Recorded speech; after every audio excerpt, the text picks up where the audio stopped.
Ce journal commence avec quelques heures de retard du fait de la retransmission en direct de la CAN féminine de football qui se déroule au Maroc. Dès l'entame, les fauves congolaises ont trébuché devant les Lions de la Teranga. Les Congolaises ont encore 2 matchs pour se relever. Ce mercredi face au pays organisateur, le Maroc, et le dimanche avec la Zambie. Mesdames et messieurs, bonsoir. Nous revenons encore ce soir sur les péripéties ayant conduit à l'indépendance du pays. Les hommes politiques congolais n'étaient pas les seuls à jouer un rôle majeur dans ce processus. Les artistes et musiciens congolais aussi. Longtemps avant les discours politiques, les artistes et musiciens congolais ont fait vibrer leur guitare, ont fait parler le tam-tam et leur voix qui chantait l'indépendance. Ce soir, nous vous emmenons sur le trace de ces musiciens congolais qui, à travers leurs mélodies engagées, ont éveillé et réveillé les consciences. L'histoire de l'indépendance se fredonne avec de rythmes qui ont fait danser les Congos profonds. Nous y revenons.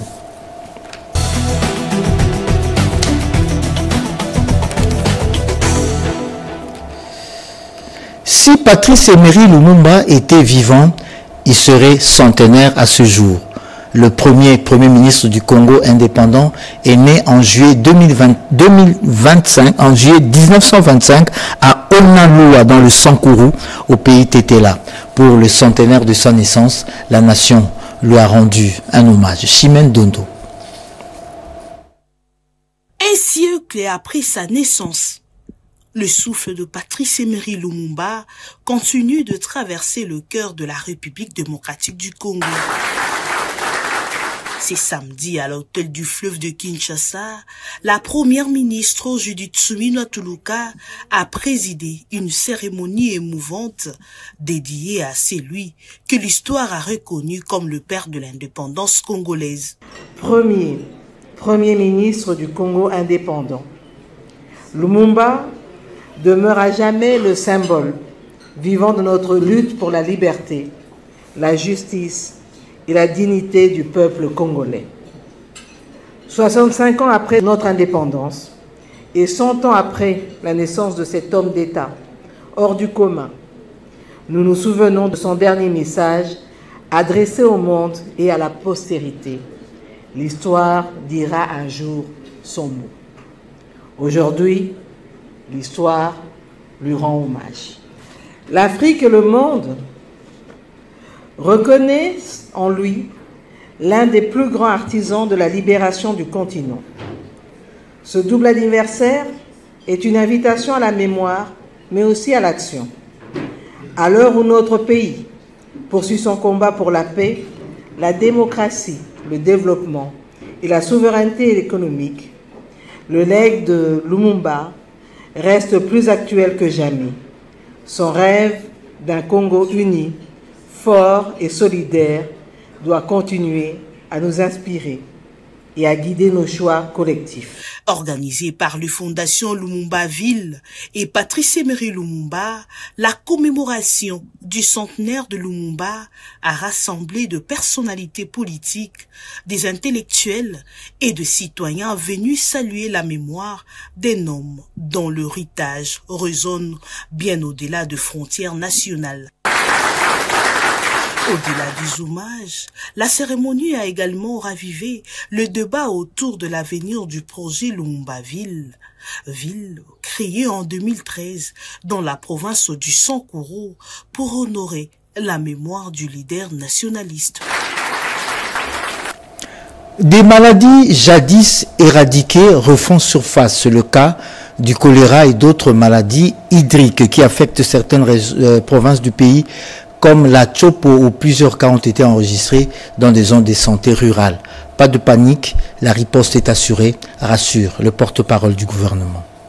Le président de la République a appelé à une mobilisation nationale lucide et résolue. Sous la coordination de la Première ministre, il a instruit le gouvernement à travers le ministère de l'Intérieur, de l'Environnement, des Ressources hydrauliques et électricité, de la Santé, des Affaires sociales, de la communication et des médias, en concertation avec son cabinet et le gouvernement provincial de Kinshasa, à prendre sans délai les mesures suivantes. L'activation immédiate du plan de contingence en associant étroitement la division provinciale de la santé, les déploiements rapides des équipes médicales, des stocks essentiels et des centres de traitement mobiles dans les zones les plus affectées, la désinfection systématique de points d'eau, des marchés, des écoles et autres lieux de forte fréquentation, la distribution massive d'eau potable, des kits d'hygiène et des produits de traitement d'eau dans les quartiers vulnérables, le renforcement de la surveillance épidémiologique, du dépistage communautaire et de la communication de proximité afin de sensibiliser les populations, de lutter contre le rumeur et de favoriser une adhésion collective aux consignes sanitaires. La coordination renforcée avec les partenaires techniques et financiers, en particulier ceux de l'OMS, de l'UNICEF, Médecins sans frontières et les agences humanitaires, pour mobiliser un soutien logistique, financier et opérationnel à la hauteur de la gravité de la situation. Un rapport particulier sur l'évolution de la situation est attendu du ministre de la Santé, Hygiène et Prévoyance sociale. Le congrès international de soins palliatifs se tiendra prochainement en République démocratique du Congo. Kinshasa se prépare fiévreusement à cette rencontre. Blandine Wavingana. Le renforcement d'accès équitable à des soins de santé de qualité, c'est le leitmotiv de la réunion préparatoire du 5e congrès international des soins palliatifs qui se tiendra du 10 au 12 septembre 2025 à Kinshasa. Cette rencontre a réuni les représentants des secteurs publics, privés, associatifs et universitaires, ainsi que des partenaires techniques et financiers autour du conseiller principal du chef de l'État au collège santé et bien-être et coordonnateur de ces comités, Dr Joël Mundadinsouka. L'objectif de cette rencontre est d'intégrer les premiers jalons d'une réponse nationale cohérente, inclusive et durable des soins palliatifs dans le système de santé congolais. Dans son mot, le conseiller principal du chef de l'État en charge de la santé et du bien-être, Dr Mundadinsouka, a réaffirmé l'engagement personnel du chef de l'État à faire des soins palliatifs une priorité de santé publique. Nous allons nous plonger rapidement pour préparer le 5e congrès international autour de ces fameux concepts qui est le soin palliatifs. Et ça entre dans le cadre du renforcement du système de santé et son excellence, Monsieur le Président de la République, attache son importance. À l'issue de cette rencontre, l'un des participants a réagi. Donc moi, ce que j'ai trouvé extraordinaire, c'est l'évolution qui est réalisée depuis quelques années. Je trouve que les dimensions prospectives telles qu'elles sont pensées par la présidence sont extraordinaires, avec cette dimension de proximité. C'est-à-dire qu'on est vraiment dans une rénovation du système de santé publique, avec une proximité à l'égard des plus fragiles. Et ça, je trouve que c'est une bonne hiérarchisation. La tenue prochaine de ce 5e congrès à Kinshasa va marquer un tournant historique dans l'accès équitable des soins palliatifs en RDC. Le centre de santé de Kimbondo, situé dans la partie ouest du pays, vient d'être doté de matériel médical adéquat. C'est l'œuvre de Rotary Club qui entend ainsi renforcer les structures sanitaires de proximité. Reportage de Patricia Ungu. Un geste de solidarité en faveur du centre de santé Kimbondo. Les amis des Rotary Club ont procédé à une remise de matériel médical en vue d'améliorer la prise en charge des patients. Claude Cheroubala a procédé à la remise de ce don à la représentante du centre au cours d'une cérémonie de haute facture sociale, de simplicité, mais chargée d'essence. C'est un geste très significatif qui montre assez que les Rotariens sont proches de la population et plus particulièrement de la population de Bandal. Parce que grâce à vous, nous allons arriver à relever les défis de bien soigner, amener le diagnostic qu'il faut et à un coût réduit pour la population de Bandal. Le Rotary Club, rappelons-le, rassemble les hommes et les femmes engagés autour de l'idéal de servir autrui, au-delà des différences sociales, politiques ou culturelles. À vous les bénéficiaires du centre de santé, nous formulons le vœu que ça sera utile pour le plus grand nombre de malades et que vous puissiez en assurer une gestion rationnelle. Parmi les personnalités présentes, la présidente du club doyen, Madame Chouchou Nasseti, a salué l'engagement continu du Rotary Club aux côtés de structures sanitaires de base. Une visite guidée des installations a suivi pour évaluer les besoins et les conditions de travail du personnel. La route reliant Mbuji-Mayi à Katende dans le Kassai oriental est en train d'être remise en état. Le génie de l'office de route s'active sur ce chantier long de 30 km.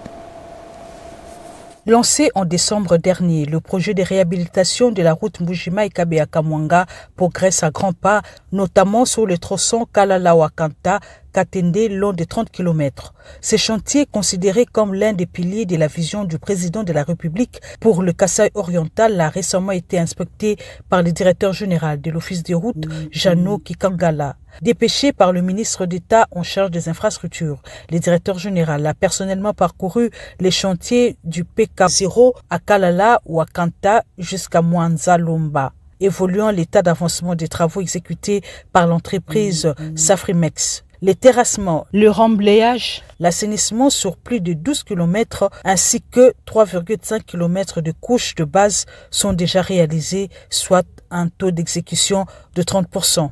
Nous avons constaté que les travaux évoluent très bien avec l'entreprise Safrimex qui est suivie sur le terrain par l'Office des routes et le BTC. Sur les 30 km l'air confié dans les contrats, ils ont déjà réalisé environ 19 ou 20 km de caniveaux, donc c'est une réalisation importante. Même avec les rechargements, ils ont aussi atteint une réalisation importante.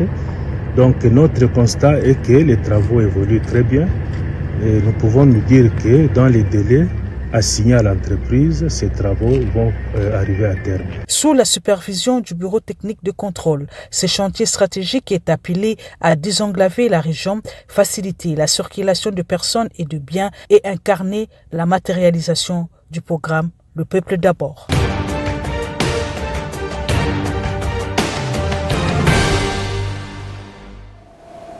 Comme tous les dimanches, Pierre Kibombe Somme Issa vous fait le résumé des activités déployées pendant la semaine par le président de la République. Dans son adresse à la nation à l'occasion de la célébration du 65e anniversaire de l'indépendance de la République démocratique du Congo, le président de la République Félix-Antoine Tshisekedi Tshilombo en a appelé à la mobilisation générale autour d'un idéal de paix, de dignité et de cohésion nationale. Le peuple congolais aspire à un pays de paix, de justice et de dignité où l'on peut vivre sereinement, travailler avec honneur et offrir à chaque enfant la liberté de rêver grand sans peur ni entrave.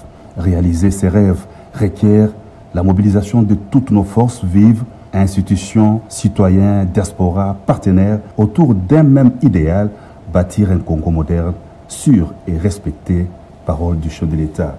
Le président de la République a articulé son discours autour de plusieurs axes majeurs, à savoir la mémoire des héros de l'indépendance, la situation de sécurité dans l'est du pays, la signature d'un accord de paix historique avec le Rwanda, le renforcement des partenariats économiques avec les États-Unis d'Amérique et d'autres acteurs internationaux, ainsi qu'un appel solennel à l'unité nationale.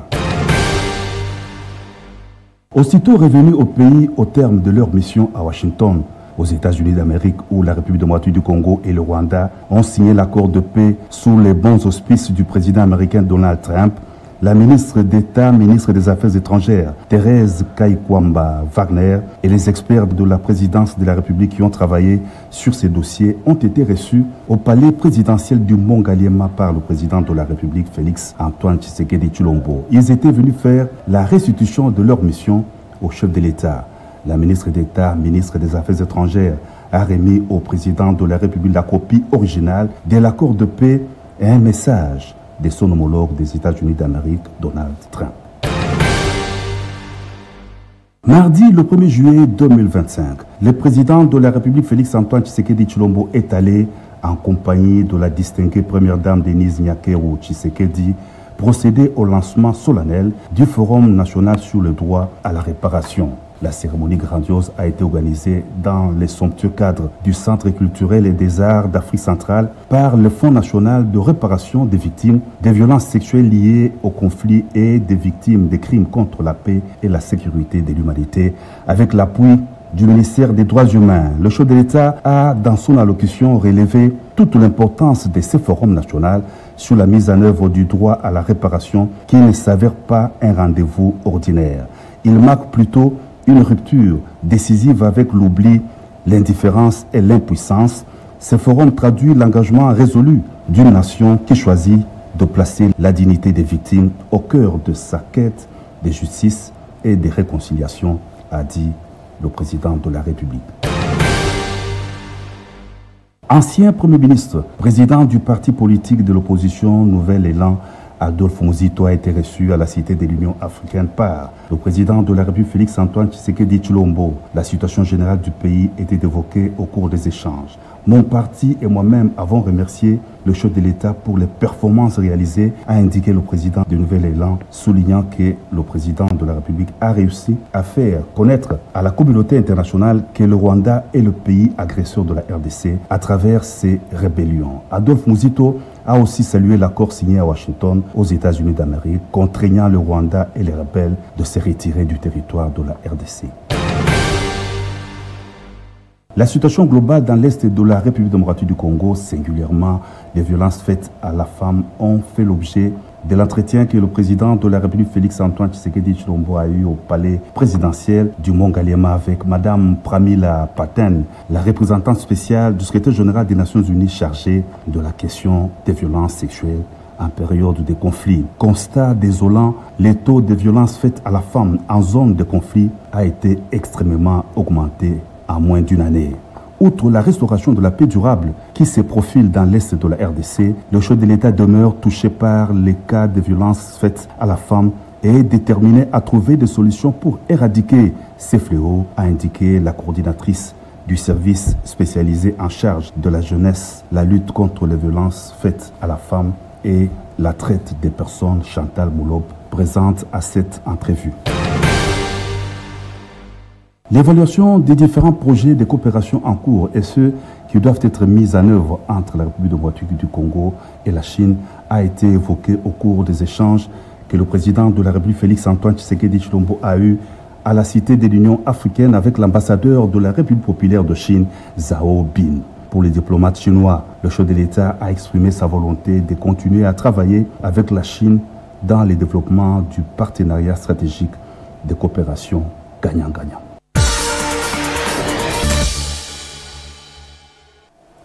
Les résumés d'autres temps forts de l'actualité avec Joséphine Liondo.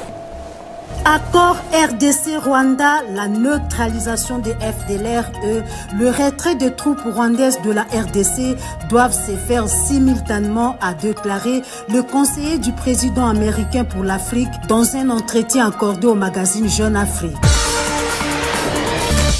Argument fallacieux du Rwanda sur la présence des FDLR, Kinshasa veut mettre fin à ce chapitre sécuritaire. Cela fait près de 30 ans que ce prétexte est recyclé et réchauffé sous toutes ses formes. Eh bien, nous voulons y mettre fin une fois pour toutes. Précision apportée par la chef de la diplomatie congolaise au cours d'un briefing co-animé avec son homologue en charge de médias.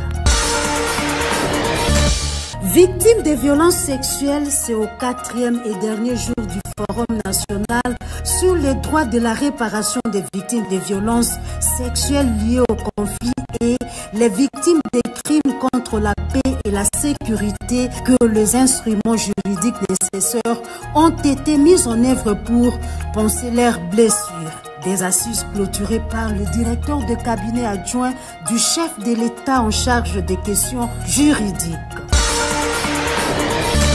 Jury national des items et IM, plus de 19 000 finalistes ont participé à cette épreuve nationale lancée à partir de l'Institut national pilote d'enseignement des sciences et de santé sous la supervision du secrétaire général à la santé.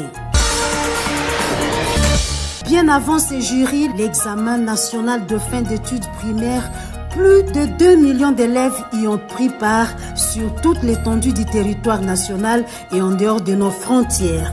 Épreuve qui a eu lieu du 1er au 2 juillet 2025 sous l'œil vigilant du vice-ministre de l'Éducation nationale. L'on boucle ce passage en revue de l'actu de la semaine avec l'exposition universelle 2025 à Osaka au Japon. La RD Congo a clôturé sa semaine par la célébration du 65e anniversaire de l'indépendance. Devant un parterre d'invités, la chef du gouvernement a souligné le fait que la participation de la RDC s'inscrit dans une dynamique de renforcement des échanges économiques, technologiques, culturels entre la RDC et le Japon.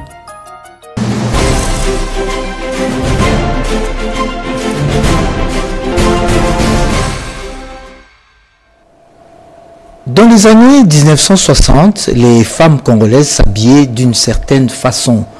Leur coiffure aussi était particulière. Des pagnes noués sous la taille, des foulards soigneusement enroulés, des robes aux coupes fières et élégantes, surtout ces coiffures sculptées avec de tresses artistiques. Aujourd'hui, entre modernité et tissus traditionnels et tendances mondialisées, la tenue de la femme congolaise a connu une autre révolution, celle d'un style, de l'affirmation de soi, d'une identité qui évolue sans jamais renier ses racines. Lucie Tsenda et Diane Balaka. L'habillement féminin en République démocratique du Congo reflète l'histoire, les changements sociaux, les influences culturelles et l'affirmation identitaire. Dès la pré-indépendance à l'heure numérique, la mode congolaise a évolué tout en conservant une forte empreinte africaine. Cette étude met en comparaison deux périodes clés, les années 1960 et la période contemporaine de 2000 à nos jours. Habillement dans les années 1960, en période post-indépendance, l'habillement des femmes était une affirmation de l'identité nationale, les styles vestimentaires et l'apparence en public, bien que peu médiatisés à l'époque en comparaison avec les femmes contemporaines, incarnaient pourtant les valeurs de sobriété, de dignité et de respect des traditions. Elles paraissaient souvent en panne traditionnelle, généralement portée en 2 ou 3 pièces, un liputa, pas noué autour de la taille, une blouse en dentelle ou brodée à manches longues ou courtes. Parfois, une écharpe posée sur l'épaule en harmonie avec le reste de la tenue. Les femmes, notamment dans le grand vide comme Kinshasa, cherchent à affirmer leur place dans cette nouvelle société. Les éléments clés de l'habillement féminin dans les années 60 sont panne cousue, robe longue ou 2 pièces, foulard ou coiffe assortie à la tenue, souvent nouée haut sur la tête, chaussures à talons bas ou sandales à l'africaine, sac à main rigide, petit, très en vogue chez les femmes urbaines, parure, collier en perles, boucles d'oreilles rondes, bracelets assortis, coiffure entre tradition et modernité. La coiffure dans les années 60 en RDC était un art à part entière, influencé par le modèle traditionnel tresse, natte, coiffure en coque ou en couronne. Par contre, l'habillement des femmes congolaises aujourd'hui tire son origine dans la mondialisation, le numérique, les réseaux sociaux, l'influence de la mode internationale et aussi l'affirmation de la salle féminine et des créateurs congolais, ainsi que l'accès élargi à la couture, au prêt-à-porter et aux marques. Les styles actuels sont mix entre tradition et modernité, robes et combinaisons en panne, mais avec coupe occidentale ou urbaine. Tissu moderne, stretch, soie, tulle, combiné au wax. Tenue urbaine, jeans, t-shirt, robe moulante, chaussures à talons hauts. Tenue des cérémonies très sophistiquées, influencées par la haute couture africaine. Sapeuse, femme très stylée, souvent associée au mouvement de la sape. Influence visuelle, Instagram, influencée, star de la rumba congolaise. L'habillement féminin en RDC a connu une transformation profonde depuis 1960. Si les valeurs d'élégance, de fierté et de beauté sont restées constantes, les formes d'expression ont évolué. Aujourd'hui, la femme congolaise revendique un style libre, audacieux et hybride, tout en continuant à valoriser les patrimoines textiles et esthétiques africains. Cette évolution illustre la capacité des femmes congolaises à s'approprier la modernité sans renier leur culture, faisant de la mode un langage identitaire fort. Les acteurs politiques congolais n'étaient pas les seuls à contribuer au processus de l'indépendance du pays. Les artistes et musiciens congolais aussi. Longtemps avant les discours politiques, c'est leur guitare qui vibrait, leur tam-tam qui parlait et leur voix qui chantait l'indépendance. Aujourd'hui, nous vous replongeons dans le méandre, que dis-je, sur le trace de ces musiciens congolais qui, à travers leurs mélodies engagées, ont éveillé et réveillé les consciences. L'histoire de l'indépendance du pays se fredonne aussi avec ces rythmes qui ont fait danser tout le pays.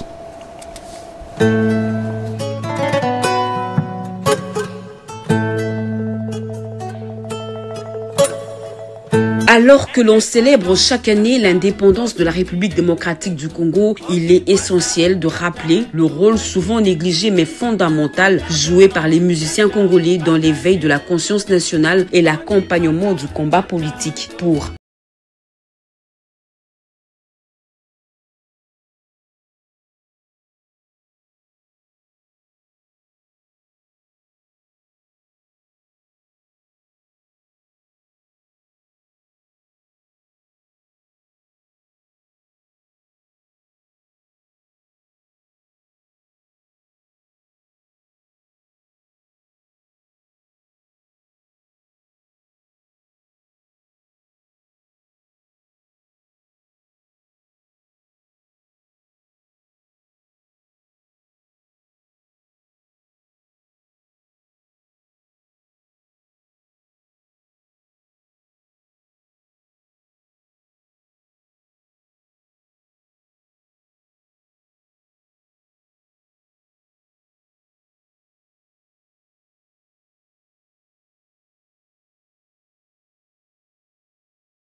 Makiadi avec l'Ok Jazz évoque l'identité et la fierté africaine. La langue musicale devient un vecteur de la culture congolaise post-coloniale.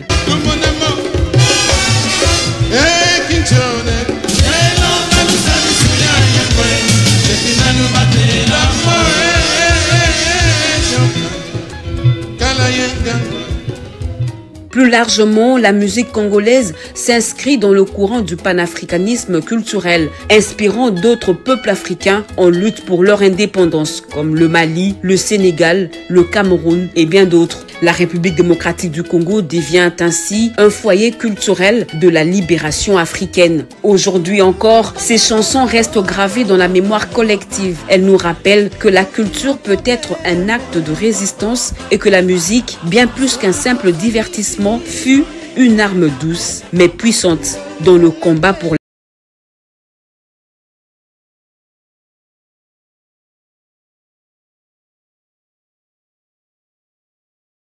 C'est un dossier de Sandra Nyangui. Pour rester dans le sillage de l'indépendance, il faut dire qu'il y a plusieurs anciens qui ont connu cette transition entre l'époque coloniale et les années indépendance. Un octogénaire qui avait la trentaine, le 30 juin 1960, raconte à Malou Mbela ces moments pathétiques et mémorables qui ont entouré la date du 30 juin 1960.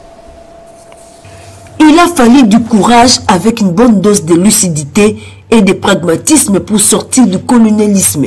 Les précurseurs l'ont confirmé à travers les discours poignants prononcés le 30 juin 1960, date symbolique et historique qui marque la fin de la domination du Royaume de Belgique sur les Congos. Je suis né en 1941, je m'appelle Hassani Luanga Prosper.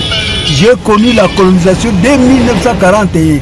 En 1955, j'ai appris pour la première fois l'émergence d'un homme qui s'appelait Lumumba à Stanleyville et Kasavubu ici au Bas-Congo. C'est grâce à eux, pour avoir revendiqué l'indépendance du Congo, que l'homme noir congolais était devenu ministre, docteur Andoua, professeur, ainsi de suite. Impossible d'oublier ces moments mémorables d'un tel événement qui traverse toutes les générations. Les Congolais s'en souviennent toujours, malgré les manques de conscience collective, comme en témoigne cet octogénaire. Les Congolais devraient toujours perpétuer la mémoire de ceux qui ont revendiqué cette indépendance à partir de l'historique de 7 juillet, 30 juin. L'indépendance, proclamation de l'indépendance, parler de ce que l'homme noir doit maintenant devenir, comme l'homme blanc, devenir une puissance. Les démarches entreprises par les précurseurs de l'indépendance de la RDC doivent toujours être perpétuées pour que les générations futures s'approprient de ces combats, un combat spécialement économique qui doit mener la RDC vers son émergence.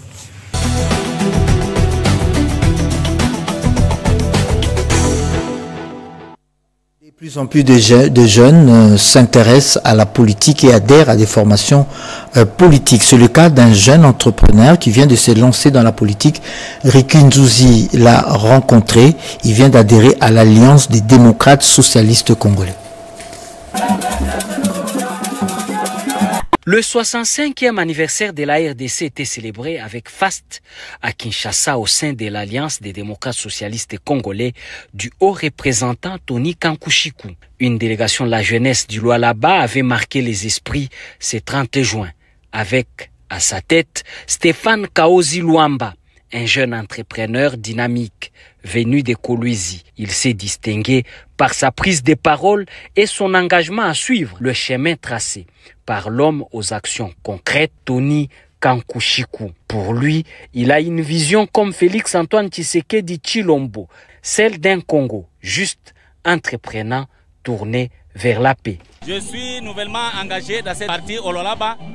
Je crois que vous allez voir dans les jours à venir, il y a une délégation de Kinshasa, en commençant par son excellence Tony Kankushiku qui sera invité avec tous les membres qui accompagnent le CG, avec toute une délégation qui doit venir au Lualaba pour une autre inauguration du siège ADESCO au Lualaba. Le peuple lualabais de venir adhérer massivement parti ADESCO au Lualaba. Il y a de l'avenir.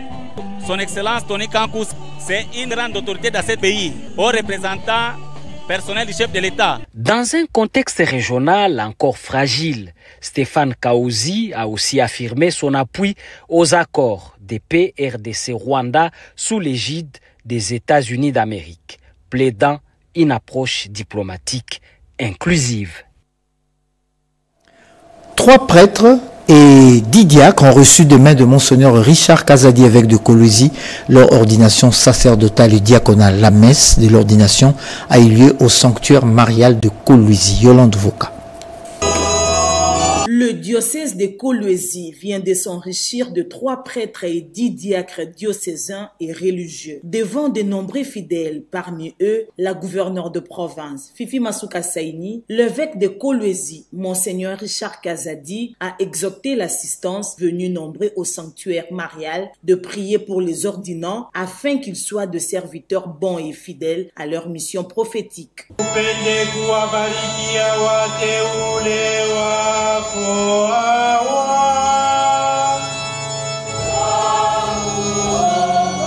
L'ordination sacerdotale et diaconale est un moment fort et le gage du dynamisme de la foi et de vocation dans l'Église. La célébration eucharistique en rapport avec ces ordinations sacerdotales et diaconales s'est déroulée selon les rites de l'Église catholique.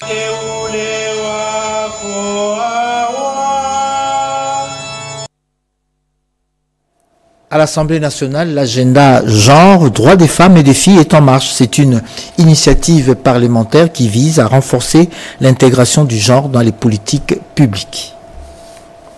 La violence sexuelle liée au conflit est un crime contre l'humanité et constitue un génocide en vertu du droit international menaçant la sécurité internationale et collective, non sans entraver l'instauration d'une paix durable. Elle a des répercussions sur la santé physique, sexuelle, reproductive et mentale des victimes. Pour commémorer cette journée liée à l'élimination des violences sexuelles en temps des conflits, la structure Afiamama, en collaboration avec l'Assemblée nationale, avec l'appui financier de l'ambassade de France, a organisé la 2e édition du cadre de concertation sur l'agenda genre de droits des femmes et des filles. Le président de l'Assemblée nationale de la République démocratique du Congo, honorable Vital Kamerhe, considère qu'il est de notre devoir institutionnel de faire de cette lutte une priorité nationale. Nous sommes représentants du peuple et ce peuple est frappé par cette tragédie des conflits dont les conséquences, c'est essentiellement sur les femmes. Cette journée internationale est un moment de réflexion et de mobilisation. Elle nous rappelle avec force les souffrances incommensurables endurées par les victimes et nous invite à redoubler d'efforts pour mettre fin à ces atrocités. Cette cérémonie a connu la participation des différentes personnalités, notamment le rapporteur de l'Assemblée nationale, le professeur Jacques Njoli, la rapporteure adjointe Dominique Mounongo Inamizi, la représentante de la ministre du Genre, Famille et Enfants, les ambassadeurs de France et de Norvège, différentes structures de la société civile ainsi que d'autres personnalités de marque. Les magistrats congolais viennent d'être outillés aux procédures de passation de marchés publics. Ils ont suivi cette formation pendant 20 jours. Gaëtan Magalano. C'est une réunion de prise de contact qui a permis d'établir une parfaite collaboration entre la police judiciaire et le procureur général près la Cour de cassation Firmin Vondé. L'organe de la loi a exhorté les officiers de police judiciaire, singulièrement la coordination de la police judiciaire conduite par le commissaire général adjoint Bertin Balekoukaï Mwakadi au strict respect des prescrits des lois, s'inscrivant ainsi dans une démarche pédagogique. Vous savez que la coordination police judiciaire ne travaille qu'avec les OMP. Aujourd'hui, nous sommes venus voir les premiers des OMP de la République pour lui présenter des civilités et présenter toute l'équipe de la coordination police judiciaire récemment nommée par son Excellence, M. le Président de la République, commandant suprême, et recevoir de lui les orientations de travail, puisque c'est nous le Conseil de public de qui nous dépendons, et recevoir de lui les conseils et sa philosophie de travail. C'est ce que nous venons d'obtenir ici aujourd'hui. Nous allons nous déplacer, faire la ronde de la République démocratique du Congo, les 25 provinces qui restent, sensibiliser les OPJ que la confiance est redevenue, renée entre les OMP et la coordination policière de la PNC. Par ailleurs, cette réunion a permis à COPJ de cerner les contours du nouveau paradigme dans l'action publique tel que voulu par le magistrat suprême, Félix-Antoine Tshisekedi Tshilombo. Vous avez suivi là une rencontre entre les officiers de la police nationale congolaise et les PGR, le procureur général près la cour de cassation Iverson Kabwaba a rendu ce reportage. Réuni en conclave, le parti travailliste dit apporter son soutien à l'accord conclu à Washington entre la RDC et le Rwanda. L'accord de paix signé à Washington entre la République démocratique du Congo et le Rwanda n'est pas un chèque en blanc, mais une matrice de sortie des crises conditionnée par la vigilance du peuple congolais et la solidité de ses institutions. L'histoire enseigne que la paix se construit par le compromis, que la souveraineté s'affirme aussi dans la coopération bien négociée et que l'inaction produit des tragédies là où l'intelligence diplomatique offre des victoires durables. C'est à cette conclusion qu'est parvenu le conclave du Parti travailliste de l'honorable Steve Mbikaï. Dans une déclaration qui décortique l'accord, on retient ceci. Après la signature de l'accord de paix entre la RDC et le Rwanda, nous avons constaté qu'une campagne d'intoxication est organisée en vue de désorienter l'opinion publique. Le Parti travailliste, qui soutient les efforts déployés par le président de la République, n'est pas resté indifférent à cette stratégie de désinformation tendant à décourager notre peuple et à illégitimer cet accord. Le Parti travailliste réaffirme son soutien total et lucide au président de la République, garant de l'unité nationale, chef des armées et artisan d'une paix fondée sur la souveraineté, la justice et le développement, a tenu à préciser le conclave. Le ministère de l'Enseignement supérieur et universitaire entend relancer le sport dans les milieux universitaires. Un tournoi regroupant les différentes institutions d'enseignement supérieur et universitaire a été lancé ce week-end sous l'œil de Alain Bikaï. C'est parti avec les tournois interuniversitaires. L'ego de ces activités sportives a été donné par la ministre de l'Enseignement supérieur et universitaire, professeur Marie-Thérèse Sombo, en présence du ministre d'État de l'Aménagement du territoire, Guy Luandon-Boyo. Pour la patronne de l'ESUI, ces activités s'inscrivent dans la logique de promouvoir les valeurs d'excellence, l'esprit d'équipe et la culture de camaraderie dans les milieux estudiantins. À l'occasion, Marie-Thérèse Sombo a rendu un vibrant hommage au premier sportif congolais Félix Antoine Tshisekedi Tshilombo qui ne lésine pas sur les moyens pour doter les universités des complexes sportifs modernes. Le cas éloquent est celui de l'université de Kinshasa, dont son complexe sportif est déjà opérationnel, et celui de l'université pédagogique nationale sera inauguré cette semaine par les premiers sportifs congolais. Question de promouvoir la pratique du sport dans les milieux universitaires. Camarades, oh, sans esprit, je salue ce fair play ainsi que cet engagement pour la promotion des sports universitaires et des jeunes. L'actualité oblige, professeur Marie-Thérèse Sombo a appelé la communauté universitaire au soutien à l'accord de paix signé entre la République démocratique du Congo et le Rwanda, obtenu grâce à la diplomatie agissante du président de la République. Selon Marie-Thérèse Sombo, cet accord permettra dans un avenir proche aux étudiants et aux professeurs des zones sous occupation de participer aux activités du secteur de l'enseignement supérieur et universitaire. Et puis le chef de la maison militaire du président de la République informe les officiers militaires et de la police qu'en prévision du mouvement d'avancement général en grade, des arnaqueurs en profitent pour escroquer de l'argent auprès de ces officiers au nom de la maison militaire. Le général Boamunda Tumba Franck condamne ces actes et décline ses responsabilités. Il rappelle aux uns et aux autres que les promotions en grade sont le résultat de la méritocratie et non du clientélisme et du favoritisme. Fin de ce journal. Merci infiniment de l'avoir suivi. Bonne semaine à tous et à toutes.